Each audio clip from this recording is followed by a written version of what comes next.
They say black boys become men at 18. I became one at 18 when I walked into Sunset Manor Nursing Home and found my grandmother eating moldy bread while my family collected her $4,000 monthly check.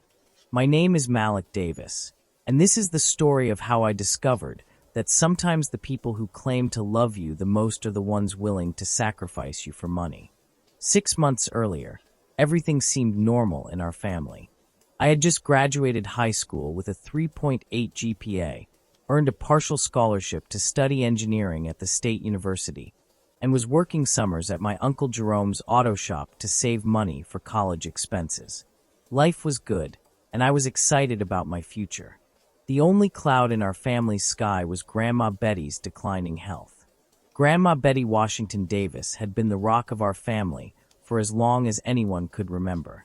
She raised 7 children as a single mother after Grandpa died in Vietnam when my daddy was only 8 years old. She worked 3 jobs, cleaning offices at night, doing laundry for white families during the day, and taking and sewing on weekends, just to keep food on the table and clothes on her children's backs. Even after her kids grew up and moved out, she continued to be the center of our family universe. Every Sunday after church, the whole family would gather at Grandma's house for dinner. She would cook enough food to feed an army: fried chicken, mac and cheese, collard greens, cornbread, sweet potato pie. Her small brick house on Elm Street would fill with the sounds of children playing, adults arguing about politics, and gospel music playing from her old radio in the kitchen. She was 78 years old, sharp as a tack, and still insisting on cooking for 30 people every week. But around Christmas last year, we started noticing changes. Grandma would forget conversations we had just finished. She would repeat the same stories multiple times during dinner. Sometimes she would call my cousin Deshawn by my Uncle Jerome's name, or ask where her mother was, even though great-grandma had been dead for 20 years. The changes were subtle at first, but by March, it was clear that Grandma Betty was developing Alzheimer's disease. The family held a meeting in April to discuss what to do. My Uncle Jerome, who was the oldest son and had always been Grandma's favorite, took charge of the conversation. Uncle Jerome was 54, worked as a supervisor at the Ford plant, and had a nice house in the suburbs with his wife Angela and their 2 teenage kids. "Mama cannot live by herself anymore," Uncle Jerome announced to the assembled family. "She left the stove on 3 times last week. Miss Johnson next door called me twice because Mama was outside at 2 a.m. looking for her car keys." "What are our options?" asked my Aunt Denise, who was the youngest of Grandma's children and had always been closest to her. "Well," Uncle Jerome said, pulling out a folder of papers, "I have been researching nursing homes in the area. There are some nice places, but they are expensive. The really good ones cost about $6,000 per month." "6,000?" my daddy asked, nearly choking on his coffee. "Jerome, none of us have that kind of money." "Actually," Uncle Jerome continued, "Mama does. Between her Social Security, her pension from the school district, and Daddy's veteran benefits, she receives about $4,000 per month. If we all chip in a little extra, we could afford one of the better facilities." That sounded reasonable to me at the time. I was 18 and did not really understand how nursing homes worked or what questions we should have been asking. I trusted that the adults in my family had Grandma's best interests at heart. "There is one place called Sunset Manor that costs exactly what Mama receives each month," Uncle Jerome said. "It is not the fanciest place, but it is clean and they have good reviews online." "Can we go look at it?" Aunt Denise asked. "I already did," Uncle Jerome replied. "It is fine. Basic but clean. Mama will have her own room, 3 meals a day, and medical supervision. Really, it is probably the best option given our budget constraints." Looking back now, I realize that should have been our first red flag. Uncle Jerome made this decision without taking any of us to see the facility, without getting second opinions, and without really exploring alternatives. But at 18, I did not know enough to question my elders, especially when they seemed to have everything figured out. 2 weeks later, we moved Grandma Betty into Sunset Manor Nursing Home. The day we took her there was one of the hardest days of my life. Grandma was confused about why she had to leave her house, and she kept asking when she could come home. "It is just temporary, Grandma," I told her, holding her hand as we walked through the facility's front doors. "Just until you get stronger." "But I feel fine, baby," she said, squeezing my hand. "I do not understand why I cannot stay in my own house." The facility looked decent enough from the front. The lobby was clean, the staff seemed friendly, and Grandma's room had a nice view of the parking lot. We helped her unpack her clothes and personal items, hung up pictures of the family, and promised to visit every week. "Y'all do not need to worry about me," Grandma said as we were leaving. "I raised 7 kids by myself. I can handle a few months in this place." But as we walked toward the exit, I noticed things that made me uncomfortable. The hallways smelled like urine and industrial disinfectant. Several residents were sitting in wheelchairs in the lobby, staring blankly at a television that was turned up too loud. One old man was calling for help, but none of the staff members seemed to be paying attention to him. "Uncle Jerome," I said as we got to the parking lot, "are you sure this place is okay?" "Malik, it is fine," he replied. "All nursing homes have smells and noise. That is just how these places are." "But what about that man who was calling for help?" "The staff will take care of him. That is what they are paid for." I wanted to believe Uncle Jerome, but something in my gut told me we were making a mistake. However, I was 18 years old, and he was the adult who had done the research. I figured he knew better than I did. For the first month, everything seemed to be going okay. We visited Grandma every Sunday after church, and she seemed to be adjusting reasonably well. She complained about the food and said her roommate snored too loud, but those seemed like normal adjustments to living in a new place. But gradually, I started noticing concerning changes. Grandma was losing weight rapidly. She used to be plump and healthy looking, but by the end of May, her clothes were hanging loose on her frame. Her usually perfect hair was often uncombed, and sometimes her clothes looked like they had not been changed in days. "Grandma, are you eating enough?" I asked during one of our visits. "The food here is terrible, baby," she whispered, looking around to make sure none of the staff could hear her. "Sometimes it tastes spoiled, and they do not give us very much. Have you told the nurses?" "I tried, but they just tell me to be grateful for what I have." When I mentioned Grandma's weight loss to Uncle Jerome, he dismissed my concerns. "Malik, elderly people often lose weight. It is part of the aging process. The doctors are monitoring her health. But she says the food tastes spoiled. She has Alzheimer's, nephew. Sometimes she gets confused about things." I wanted to push back, but again, I deferred to Uncle Jerome's authority as the adult who was supposedly handling everything. Then came the Sunday in early June that changed everything. We arrived at Sunset Manor for our usual visit to find Grandma sitting in the common area, wearing the same dress she had been wearing the previous week. It was stained with food and had a small tear near the shoulder. Her hair had not been combed, and she had a large bruise on her left arm. "Grandma, what happened to your arm?" I asked, gently touching the purple mark. "I fell," she said quietly, "but I do not remember falling." "Did you tell the nurses?" "They said I am clumsy because of my condition." I looked around the common area and noticed that several other residents had similar unexplained bruises.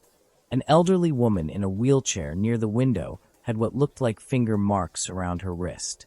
A man sleeping in a chair by the television had a cut on his forehead that had been bandaged with what appeared to be masking tape. "Uncle Jerome," I said, pulling him aside, "something is not right here. Look around. Half these people have unexplained injuries." "Malik, elderly people bruise easily. They fall sometimes. This is normal. Nothing about this feels normal. You are being dramatic. Mama is fine." But I could see that Grandma was not fine. Over the next 2 weeks, I started paying closer attention during our visits. I noticed that the staff seemed overwhelmed and understaffed. Residents would sit in soiled clothing for hours before anyone helped them.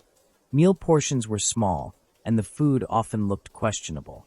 The facility always smelled like urine, and I began to suspect that bathrooms were not being cleaned regularly. Most concerning of all, I started noticing signs that some residents were being mistreated by staff members. During one visit, I saw a nursing assistant roughly grab an elderly man who was trying to get out of his wheelchair. Another time, I heard a staff member yelling at a woman with dementia for asking too many questions. When I tried to discuss these observations with my family, they accused me of being overly dramatic and looking for problems that did not exist. "Malik, you are 18 years old," Aunt Denise said during a family barbecue. "You do not understand how these facilities work. Uncle Jerome checked this place out thoroughly. But did any of you actually visit the place before we moved Grandma there?" "Jerome did," my daddy said. "That is sufficient. But what if he missed something? What if—" "Boy, you need to learn to trust your elders," Uncle Jerome interrupted. "We have been taking care of family business since before you were born." I felt frustrated and powerless. Everyone in the family seemed satisfied with the arrangement, and I was just the youngest member trying to cause trouble. But I could not shake the feeling that Grandma Betty was suffering, and no one was listening to her or to me. The breaking point came on a Tuesday in July. I had gotten off work early from the auto shop and decided to visit Grandma on a weekday instead of waiting until Sunday.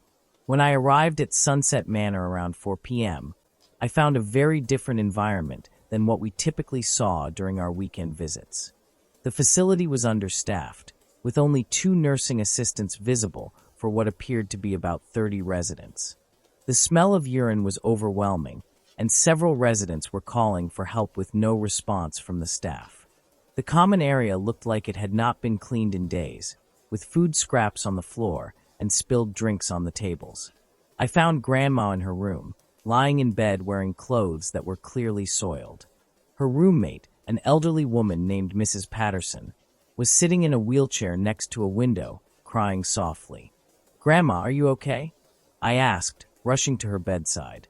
"Malik, baby, I am so glad you are here," she said, trying to sit up. "I have been waiting for someone to help me get cleaned up, but nobody has come." "How long have you been waiting?" "Since this morning. I had an accident, and I called for help, but they said they were too busy." I looked at Mrs. Patterson, who was still crying by the window. "Mrs. Patterson, are you all right?" "They took my lunch away before I could finish eating," she said through her tears. "Said I was too slow. I am still hungry, but they will not bring me anything else until dinner." I felt something shift inside me at that moment. These were not just random elderly people. They were somebody's grandmothers and grandfathers, somebody's mothers and fathers. They deserved to be treated with dignity and respect, not left to sit in their own waste while staff members ignored their calls for help. "Grandma, I am going to help you get cleaned up," I said. "And then we are going to have a conversation about this place." I spent the next hour helping Grandma shower and change into clean clothes. I also helped Mrs. Patterson get some crackers from the vending machine and assisted her with eating them. As I was helping these 2 women with basic needs that the paid staff was ignoring, I realized that my family had been lied to about the quality of care at Sunset Manor. When a nursing assistant finally appeared around 6 p.m., I confronted her about the conditions I had observed. "Excuse me, but my grandmother has been sitting in soiled clothes since this morning. Why was nobody helping her?" "We are short-staffed today," the assistant replied with an attitude. "Your grandmother needs to be more patient." "Patient? She is 78 years old with Alzheimer's disease. It is your job to help her." "Look, kid, we do the best we can with what we have. If you do not like it, maybe you should put your grandmother somewhere else." "Maybe I will." That evening, I drove straight to Uncle Jerome's house and demanded a family meeting. When everyone gathered in his living room, I described what I had witnessed at Sunset Manor that afternoon. "Uncle Jerome, you said you researched this place. You said it was clean and had good reviews. What I saw today was neglect and abuse." "Malik, you are being dramatic again." "I am not being dramatic. Grandma was sitting in her own waste for 8 hours while staff members ignored her. Mrs. Patterson had her lunch taken away before she could finish eating. The place smells like a toilet, and half the residents look like they have not been bathed in days. Every nursing home has bad days, Aunt Denise said. You cannot judge the whole facility based on one visit. This was not a bad day. This was how they operate when they think no family members are watching. Malik, my daddy said in his stern voice, you need to calm down and show some respect. Uncle Jerome made the best decision he could with the information available. Did he? Because I looked up Sunset Manor online when I got home, and it has terrible reviews. Multiple complaints about neglect, understaffing, and abuse. The state has cited them for violations 3 times in the past 2 years. Uncle Jerome's face changed when I said that. Where did you find that information? The State Health Department website. All nursing home inspection reports are public record. Did you actually research this place, or did you just pick the cheapest option? The room got very quiet. Uncle Jerome looked uncomfortable, and I realized I had stumbled onto something important. Jerome, Aunt Denise said slowly, you did check their inspection reports, right? I looked at several places. Sunset Manor seemed adequate for our needs. Adequate. I stood up, feeling anger building in my chest. Uncle Jerome, are you telling me that you put our grandmother in a place that you knew had problems because it was cheap? Malik, it is not that simple. It is exactly that simple. You chose the cheapest option without doing proper research, and now Grandma is suffering because of it. We are doing the best we can with the resources available, Uncle Jerome said defensively. Resources? Grandma pays $4,000 per month to that place. For $4,000, she should be getting excellent care, not sitting in her own waste while staff members ignore her. That was when my cousin Deshawn, who had been quiet throughout the conversation, spoke up. Wait a minute. Grandma pays $4,000 per month.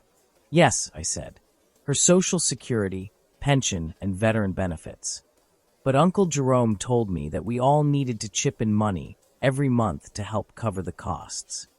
I looked around the room and saw guilty expressions on several faces. Who has been chipping in money? I have been giving Uncle Jerome $200 per month, Deshawn said. I have been giving him $150, said my Aunt Patricia. Same here, said my cousin Michelle. As we went around the room, it became clear that Uncle Jerome had been collecting nearly $1,000 per month from various family members, claiming it was needed to supplement Grandma's income to pay for her care. Uncle Jerome, I said, my voice shaking with anger. If Grandma's monthly income exactly covers the cost of Sunset Manor, why have you been collecting additional money from everyone? Uncle Jerome looked like a cornered animal. There are additional expenses. Personal items, medications, incidentals. What additional expenses? Be specific. Well, there are. She needs, look, managing an elderly person's finances is complicated. That was when I realized what was really happening. Uncle Jerome had chosen the cheapest possible nursing home, collected additional money from the family under false pretenses, and was essentially profiting from Grandma's care while she suffered in substandard conditions. You have been stealing from us, I said, my voice getting louder. You put Grandma in the worst place you could find so you could keep the difference between what she actually pays and what a decent place would cost. And then you had the nerve to collect extra money from the rest of the family. Malik, you do not understand. I understand perfectly. You saw Grandma's Alzheimer's as an opportunity to make money. You figured she would not be able to tell us how bad the conditions were, so you could just collect her checks and everyone's contributions while she suffered. The room erupted in arguments. Some family members were defending Uncle Jerome, others were demanding explanations, and everyone was talking at once. But through all the noise, I kept thinking about Grandma Betty sitting in her soiled clothes, waiting for help that never came. Everybody shut up, I yelled, surprising myself with the authority in my voice. The room went silent. I do not care who has been stealing what or who knew about it. What I care about is getting Grandma out of that hellhole before they kill her. Malik, my daddy said, you cannot just move her without. Watch me. The next morning, I called in sick to work and drove to the public library, where I spent 4 hours researching nursing home regulations, patient rights, and the process for transferring residents from one facility to another. I learned that residents or their families have the right to move at any time, that nursing homes are required to provide adequate notice before discharging residents, and that there are legal protections against financial exploitation of the elderly. I also researched better nursing homes in our area and found several highly rated facilities that cost between $4,000 and $4,500 per month. Well within Grandma's budget if we stopped letting Uncle Jerome skim money off the top.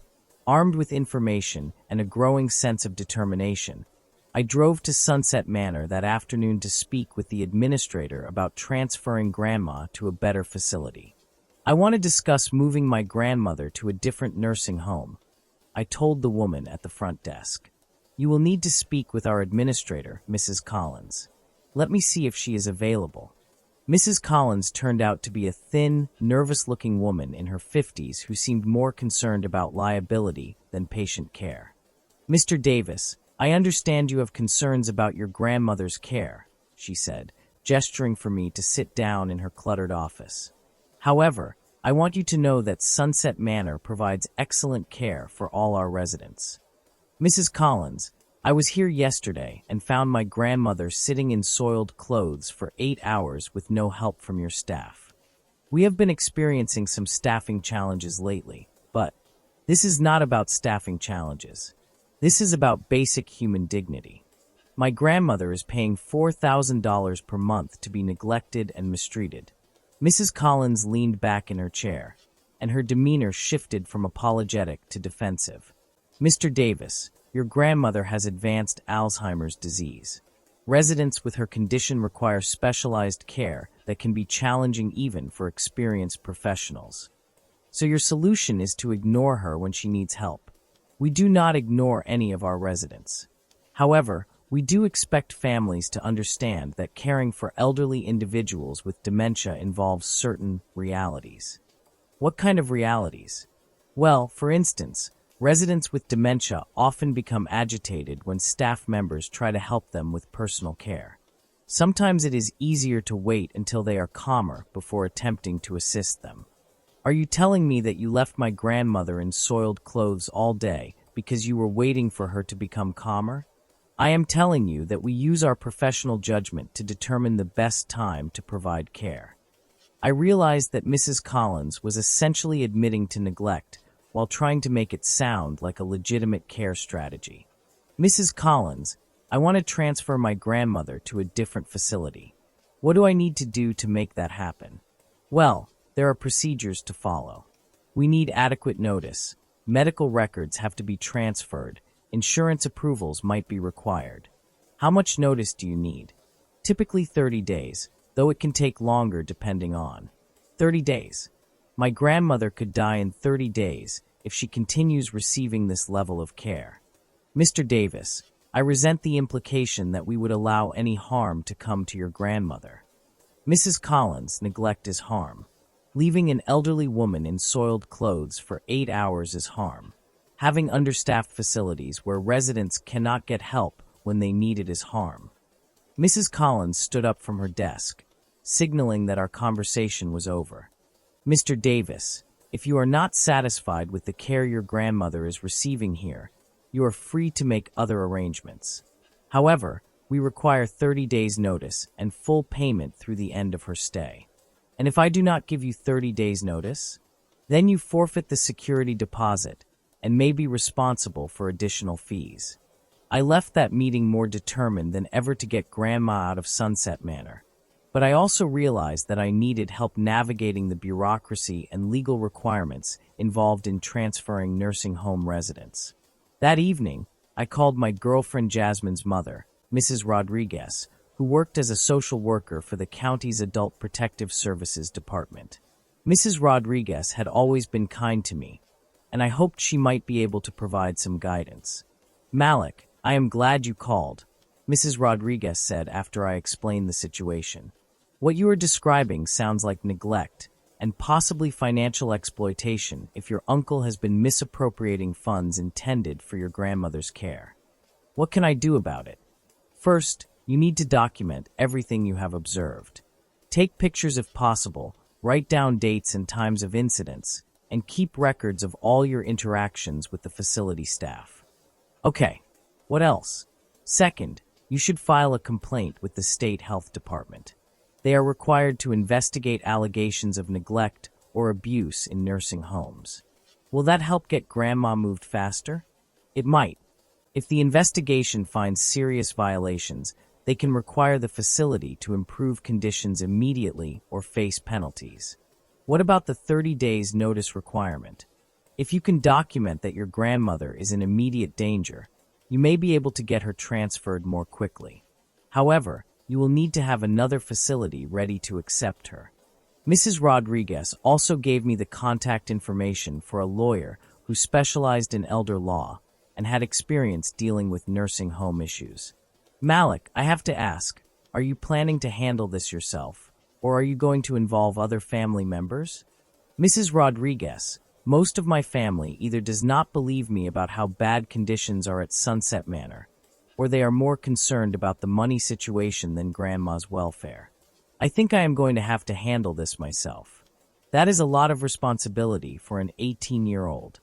Yes, ma'am, but nobody else seems willing to step up. The next day, I called the elder law attorney, Jonathan Mitchell, and made an appointment for that afternoon. Mr. Mitchell was a black man in his 50s who had grown up in our neighborhood and specialized in helping families navigate issues related to elder care and financial exploitation. Malik, what you are describing is unfortunately not uncommon, Mr. Mitchell said after I finished explaining the situation. Elder abuse and financial exploitation often go hand in hand, and family members are frequently the perpetrators. So what are my options? Well, first we need to establish who has legal authority to make decisions about your grandmother's care. Do you know if she has a power of attorney document? I think Uncle Jerome has power of attorney. That could complicate things. If your uncle has power of attorney and he is satisfied with her current care situation, it may be difficult for you to override his decisions. But what if he is making decisions that harm Grandma? Then we would need to petition the court to have his power of attorney revoked and appoint a different guardian. However, that process can take several months. Months? Mr. Mitchell, my grandmother cannot survive several more months in that place. Mr. Mitchell leaned forward in his chair. Malik, there might be another option. If you can document that your grandmother is in immediate physical danger, Adult Protective Services can intervene and move her to a safer environment while the legal issues are sorted out.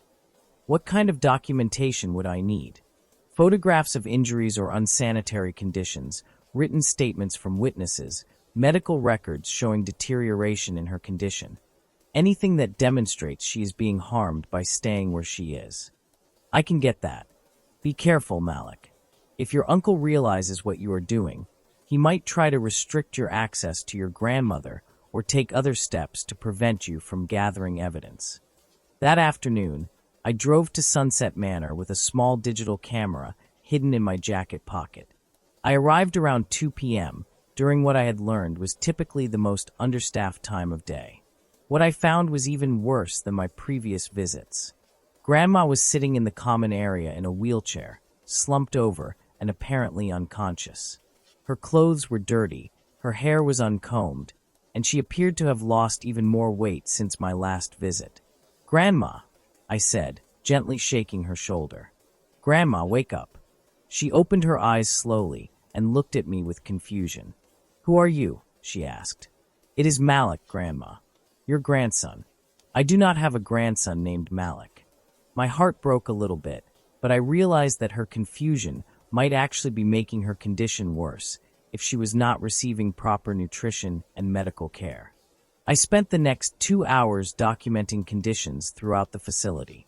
I took pictures of residents sitting in soiled clothes, overflowing trash cans, food spilled on floors and never cleaned up, and bathroom facilities that were clearly not being maintained properly. I also took pictures of Grandma's bruises and her obviously deteriorated physical condition.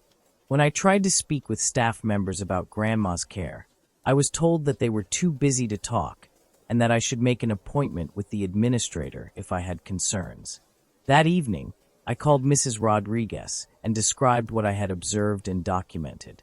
Malik, based on what you are telling me, I think we have grounds for an emergency intervention. Can you bring me the photographs and any other documentation you have gathered? The next morning, I met with Mrs. Rodriguez and her supervisor at the Adult Protective Services office. After reviewing my evidence, they agreed that Grandma Betty was in immediate danger and needed to be removed from Sunset Manor as soon as possible. We are going to conduct an emergency investigation this afternoon, Mrs. Rodriguez said. If our findings confirm what you have documented, we can have your grandmother transferred to a safer facility within 24 hours. What about Uncle Jerome's power of attorney? In cases of immediate danger, Adult Protective Services has the authority to override family decisions if necessary to protect the vulnerable adult. That afternoon, I waited anxiously by my phone for news from Mrs. Rodriguez. Around 5 p.m., she called with an update. Malik, we completed our investigation, and the conditions at Sunset Manor are even worse than what you documented. We found evidence of systematic neglect, financial irregularities, and violations of multiple state health codes. What happens now? We are removing your grandmother tonight and transferring her to Memorial Hospital for a medical evaluation. Once she is medically stable, we will move her to Willowbrook Manor, which is a highly rated facility that accepts residents with her insurance coverage. What about Uncle Jerome? We have notified him that your grandmother is being transferred due to unsafe conditions at her current facility. He is not happy about it, but he does not have a choice in this situation. That evening, I met Mrs. Rodriguez at Memorial Hospital, where Grandma Betty was being examined by a team of doctors and nurses. The medical evaluation revealed that she was severely malnourished, dehydrated, and had developed several infections that had gone untreated at Sunset Manor.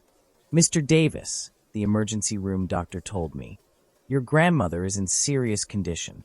She has lost nearly 30 pounds since her admission to the nursing home, and she shows signs of prolonged neglect. If you had not intervened when you did, she could have died within a matter of weeks. Hearing a medical professional confirm that Grandma's life had been in danger made me realize how close we had come to losing her because of Uncle Jerome's poor decisions and financial exploitation. 2 days later, we transferred Grandma Betty to Willowbrook Manor, a beautiful facility with an excellent reputation for caring for residents with Alzheimer's disease.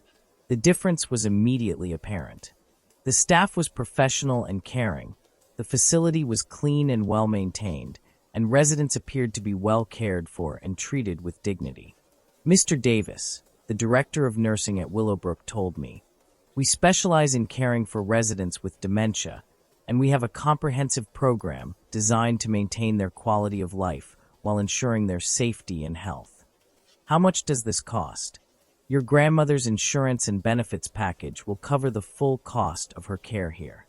There should be no out-of-pocket expenses for your family. I almost laughed at the irony. Uncle Jerome had put Grandma in a terrible facility that cost $4,000 per month, then collected additional money from family members, all while a much better facility was available for the same price. The family meeting that followed was explosive. Uncle Jerome was furious that I had gone over his head and involved outside authorities. Several other family members were angry that I had caused drama and embarrassed the family by reporting Sunset Manor to state officials. Malik, you had no right to interfere with decisions that adults had already made, Uncle Jerome said, his voice shaking with anger. I had every right to protect my grandmother from neglect and abuse, I replied, surprised by how calm I felt despite the tension in the room. You are 18 years old. You do not know anything about managing elder care or nursing home decisions. I know the difference between right and wrong. I know that leaving an elderly woman in her own waste for 8 hours is wrong.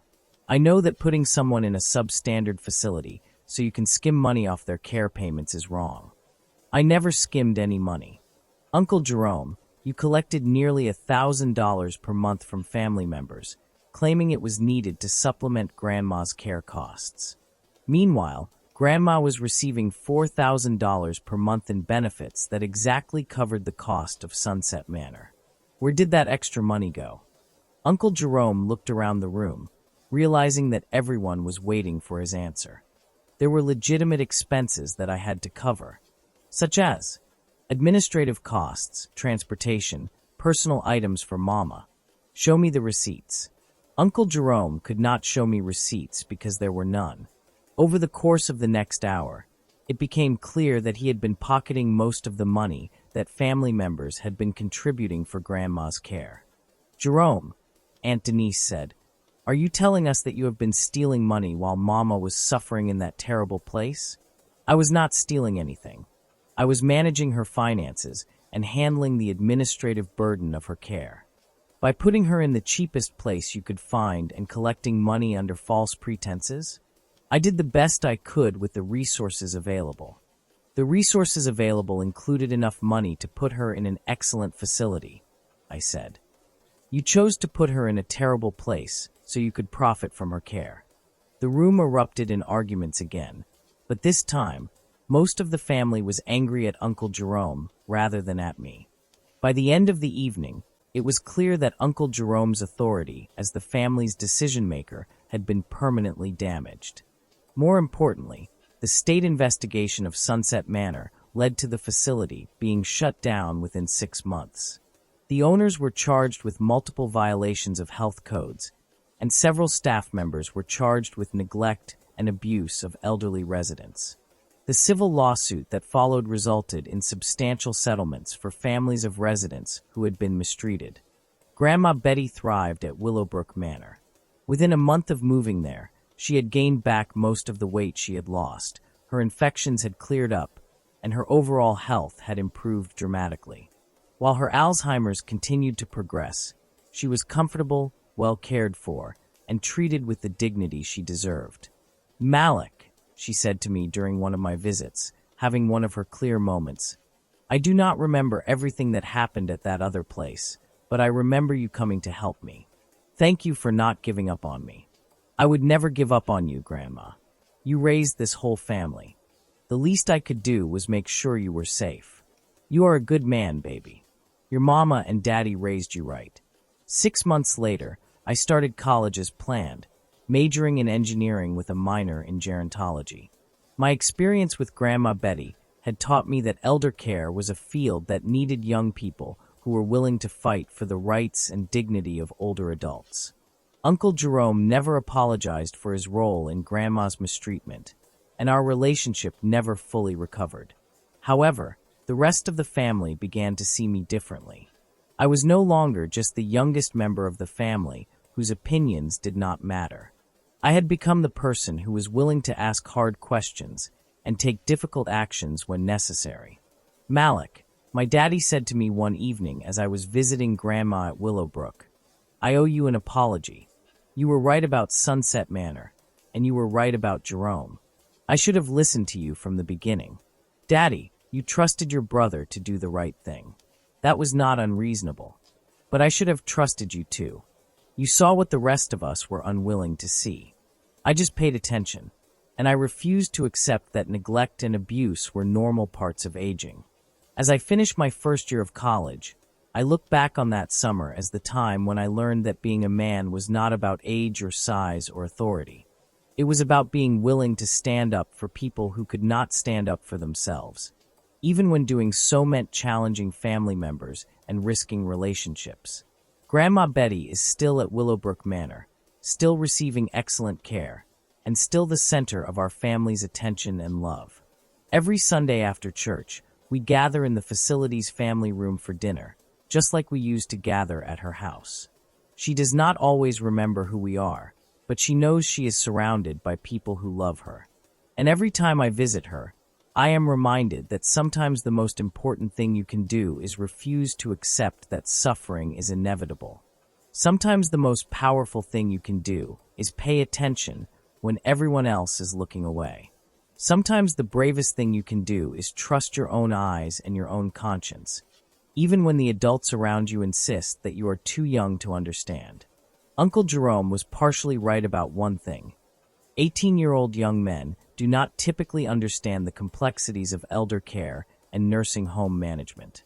But what 18-year-old young men do understand is the difference between right and wrong.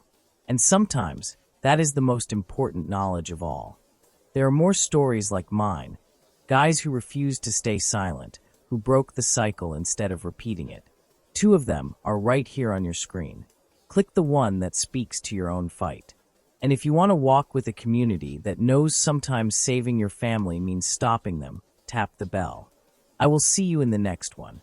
Thanks for watching.